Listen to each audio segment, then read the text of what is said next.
From something in the region of 150 applicants, we've whittled it down to 6 for this morning. Later on today, we will actually crown the UK champion.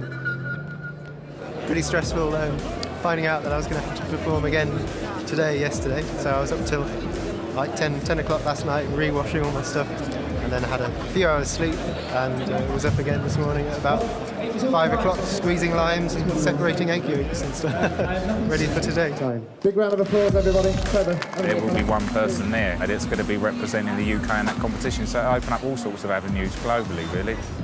So when I returned from my travels, I was intent on following my newly found passion further, with the aim of not only taking coffee somewhere very different, but also providing as much information as I could about the coffee chain and how that bean transforms itself into their cup. There's lots of coffee networking that goes on. There's lots of people all over the world following the UK final. So, yeah, it can only be a benefit to coffee and that individual, I suppose, yeah. Your business, has it benefited from you entering the competition? Definitely. Our next contestant is Simone from Paros. Hello, my name is Simone. 10 seconds. Big round of applause. How long have you been working on this set? 4 months ago, 5 months ago. 4 months ago? Yeah. Just for 12 cups of coffee? I thought I was the only person in the entire world doing this.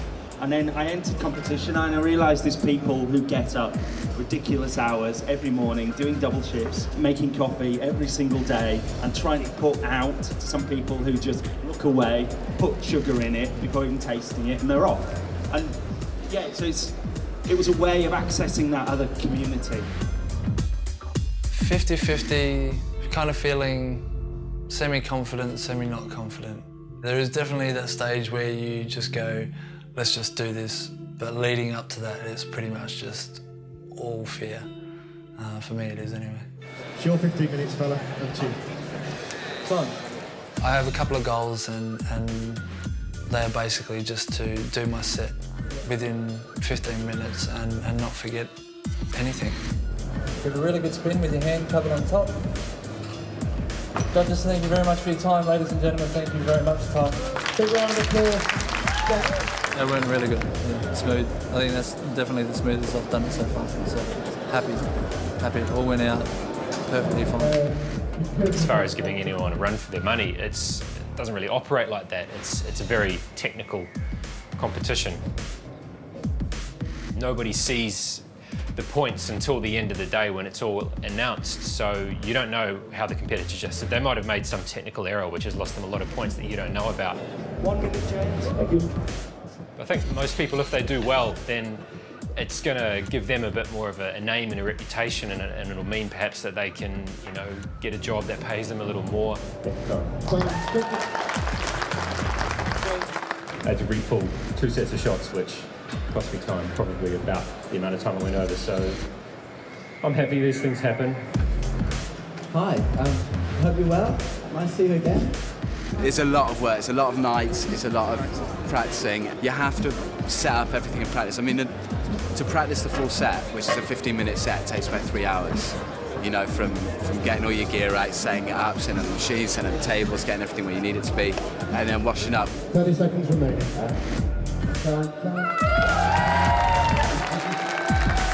performances today were amazing. The standard from last year is remarkable. All of them could win. I mean, Jimmy went over time, and we'll see. Really, I really would not be able to guess, even the top 3. Reverse order, so starting with the person who came 6, and it is Simone. Fantastic, Simone. Great entertainment from Simone, so well done. Number 5 was James Phillips.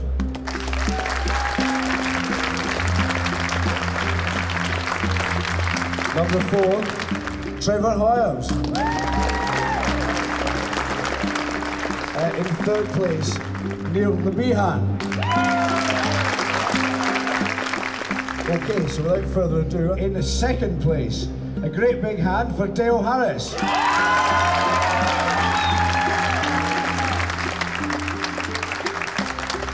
Okay, so that leaves the winner of the 2010 UK Barista Championship is John Gordon.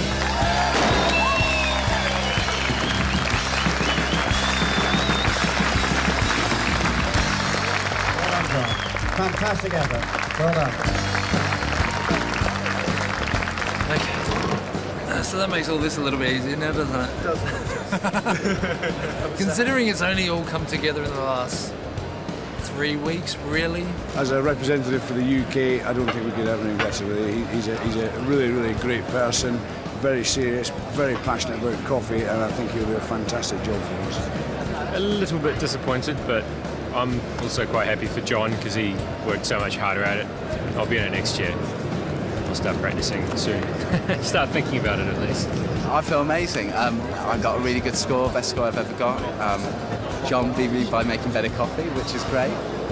This is a win for Steve as well because the coffee was definitely the thing that won it. It's sort of a game, you know, there are rules and there are judges and you do certain things because you know you'll get an extra point for it, not because it's going to make you better coffee or because of any other reason, just because it's going to earn you another point. 687, which is quite high. It's a good score to be going into WBC with. Yeah, I think he'll definitely be one to watch. We've got to win it. It's in London. It'd be wrong if we didn't. There's a lot of pressure on this year's winner for London. There'll be a lot of interest. At the moment, I think it's just still surreal. So we'll see tomorrow when I wake up how I feel.